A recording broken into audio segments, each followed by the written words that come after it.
Peter Lynch, one of the greatest investors of all time, gave one of the best pieces of advice that I've ever heard when it came to investing, which is in order to make some real money in the stock market, you have to have an edge. And in this video, I'm going to explain what he was saying and also expand on it using real life examples of companies that we have covered on this channel. You're watching More Money.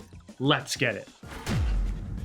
What's up, guys? Thanks so much for tuning in. You're watching the #1 channel for people that want to retire early. And let's get right into it. For those of you who don't know, Peter Lynch is a legendary American investor. During his 13 years as a manager at Fidelity, he averaged a 29.2% annualized return. From 1977 to 1990, Lynch's fund consistently more than doubled the S&P 500, making it one of the best performing mutual funds in the world. One of the most important investment concepts that Peter Lynch spoke about is a concept about having an edge when you're making an investment. And I don't just want to butcher it. I want you to hear it directly from him. So here's a clip from a 1994 National Press Club meeting where Lynch gave a short address.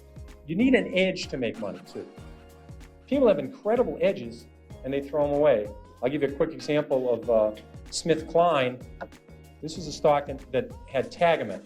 Now, you didn't have to buy SmithKline when Tagamet was doing clinical trials. You didn't have to buy SmithKline when Tagamet was talked about in the New England Journal of Medicine or the British version, Lancet. You could have bought SmithKline when Tagamet first came out, a year after it came out. Let's say your spouse, your mother, your father, you were a nurse, you're a druggist, you're writing all these prescriptions. Tagamet was doing an amazing job of curing ulcers, and it was a wonderful pill for the company because if you just stopped taking it, the ulcer came back. So it would have been a crummy product that you took it for $1 and it went away. But it was a great product for the company.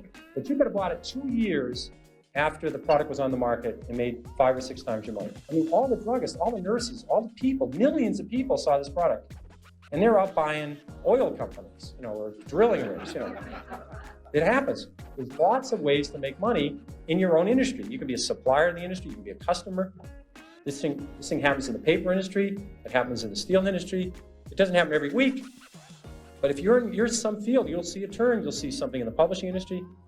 These things come along, and it's just mind-boggling. People throw it away. Now, the fundamental point that Lynch was making is that we all have an expertise in some area that we see most days. But when it comes to investing, we tend to always ignore that edge and invest in what's hot and popular right now, which in many situations becomes a mistake because we end up investing in something that we know less of than our own industries. So the real takeaway here is that our edge is investing in areas that we likely understand better than investment fund managers on Wall Street. Warren Buffett describes that as investing in what's in our circle of competence. I personally know that my circle of competence is largely in the income earning, easy to understand moat types of businesses. If I were to be honest, I would have to admit that I know enough to know that I don't know enough about many industries, so I stay far, far away. That's why on this channel, you've never heard me talk about businesses that don't have solid current income earning profiles or strong moats. That's not to say that I won't look at non-income earning tech names. I absolutely would, and I have in the past. I just have to acknowledge to myself that I may not understand some of these industries or types of businesses as well as others do. And what does that really mean? All it really means is that I have to forego some opportunities no matter how lucrative they can be. I'm okay with that. Case in point,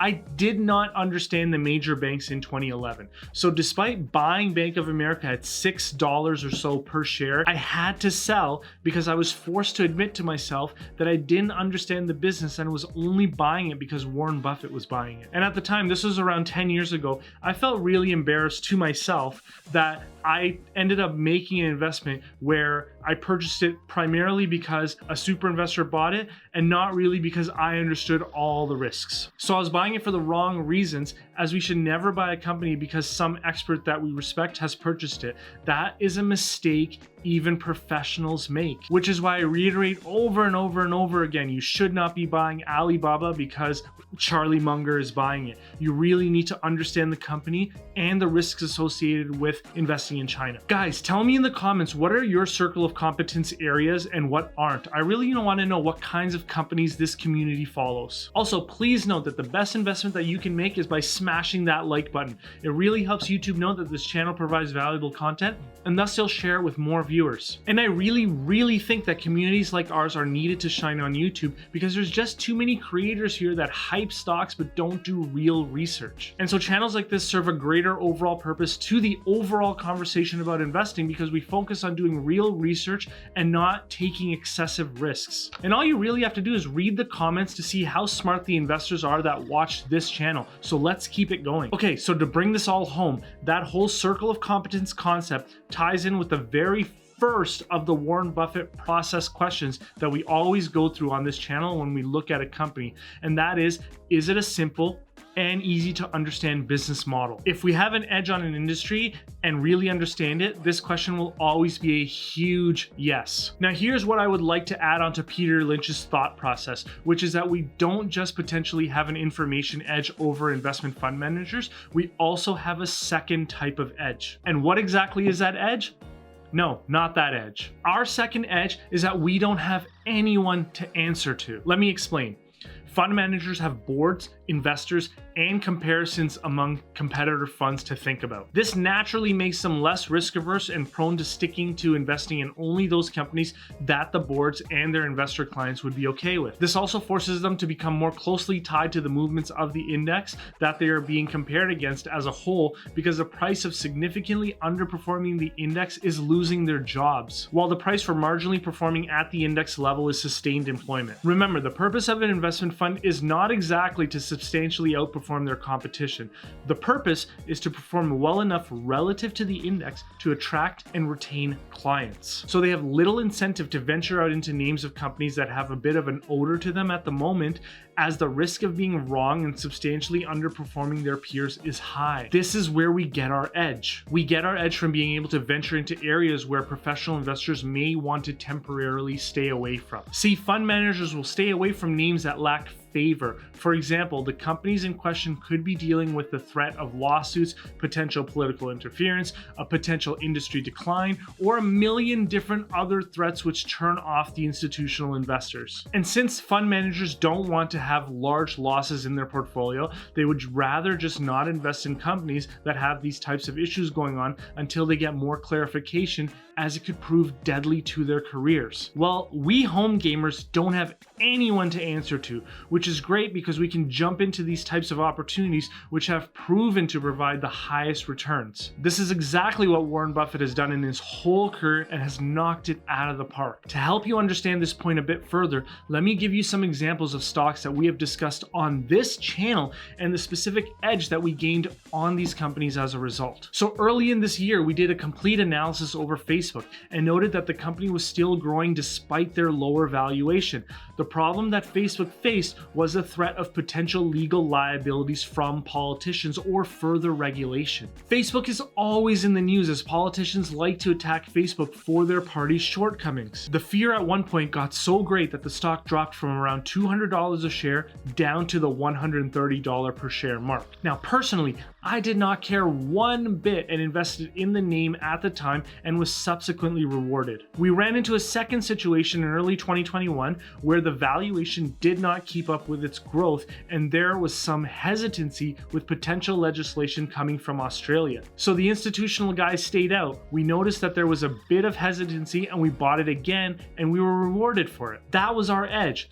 And I'll link to the video below if you missed it. The second company where we seem to have an edge that we covered on this channel was Alibaba. Alibaba is very relevant for today because the institutional investors are saying that investing in China as a whole is not possible anymore. You may remember that we did a 6-part extremely deep dive into Alibaba on this channel, and I am a shareholder. I've also stated that I will double down under $100 a share. I'm super greedy here and I want more. If you're an institutional investor, investing in China may lose you some clients, so these guys have to make a business decision to sell out of their positions in the country. We don't have that issue. We are not losing any clients here with our personal accounts, so we can happily buy whatever the institutions are selling. It may take years, but as I have explained in the 6-part series and in a few of the analysis videos, the business is sound and the valuation is cheap. The minute things clear up and we start seeing some daylight at the end of the tunnel, you will eventually see the institutional money return. Guys, China wants to work with the US.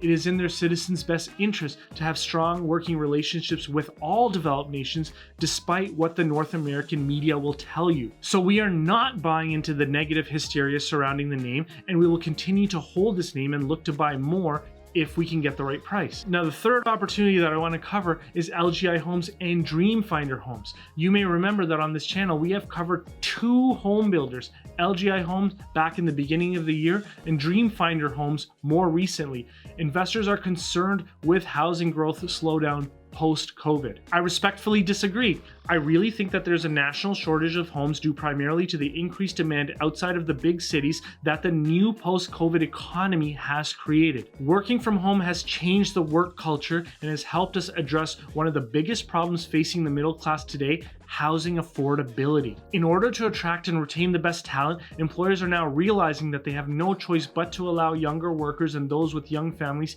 to embrace a more hybrid model of work, where some days are in the office and other days are working from home. Workers love working from home so much that they rather work a 9-hour workday than do an 8-hour day and then bear the half-an-hour commute each way. So employers are finding that they're seeing more productivity and morale improvements. That's obviously up for debate, and I don't think the media is agreeing with me now in 2021 on that concept, but it is what I'm seeing and hearing from peers. Finally, embracing the work from home culture is bringing back a lot of people into the workplace who traditionally had to make the tough decision between family or work. This really impacted women, so I'm glad that they now have another option where women don't necessarily have to sacrifice their careers in order to have a family. I think that's a really good thing for society as a whole. And so what does this mean to home builders? I truly believe that if you only have to drive into the office a couple of days a week, you will be more willing to locate further out of the city to be able to purchase a larger or more affordable home. And the cat is out of the bag. This is exactly what has been happening throughout 2021.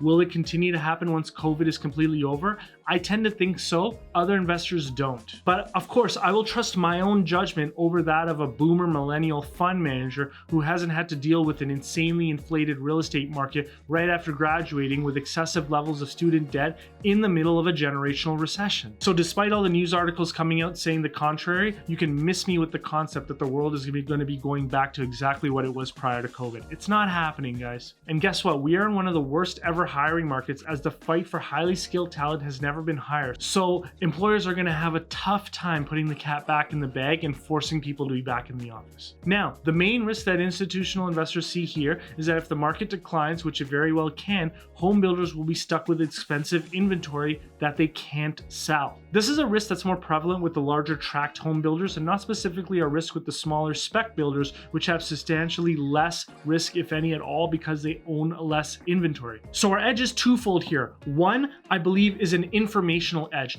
as us millennials are driving the work from home culture, and two, because we are driving the work from home culture, we are also driving the new home purchase market, as we are the largest cohort purchasing new homes outside of the city. Finally, we have a third edge here where both LGI Homes and DFH may be companies that are so small that major funds may not be able to invest a relevant position into these companies. So they stay away and they focus on the larger home builders, which inherently have more risk. Finally, the last example that I want to give to you is what I think is the best one, which is with pharmaceutical distributors. Now, before I do that, in our next video, we'll be covering Vista Outdoor. I really think that it's potentially a very exciting opportunity, and I believe that it's an overlooked name. So in order to not miss out on that video, please consider subscribing to the channel and hitting that notification button to be notified when that video comes out. Okay, so as explained in the Cardinal Health series, these companies have had to deal with lawsuits pertaining to the distribution of opioids in America. These opioid lawsuits are potentially extremely expensive and not good for optics to be invested in a company facing that type of lawsuit. So opioid-related lawsuits will keep institutional investors away, as they could be uncertain with the ultimate liability due to the subsequent lawsuits. They may also want to stay away due to ESG reasons,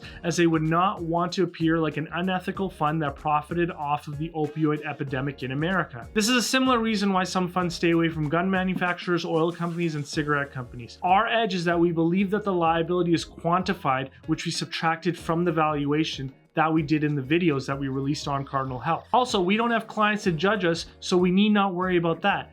I personally believe that a company like Cardinal Health ultimately does a wonderful service to society as they allow necessary pharmaceuticals to be delivered to the right place at the right time at a lower price. Ultimately, when the lawsuit liabilities blow over, institutional investors will eventually come back, especially as these companies buy back more and more shares and raise that dividend. We are already seeing institutional investors come back into these names as Dr. Michael Burry has purchased call options, showing his belief that this stock is primed for a revaluation. People follow Michael Burry, so you bet your life that more institutional investors will start coming in. Personally, I really hope that it doesn't revalue quickly because I'd like to keep buying more of it, but I'm also not going to complain if it runs 50%. Now, guys, I really want to know what your circle of competence is, and do you believe that we have these types of edges as individual investors?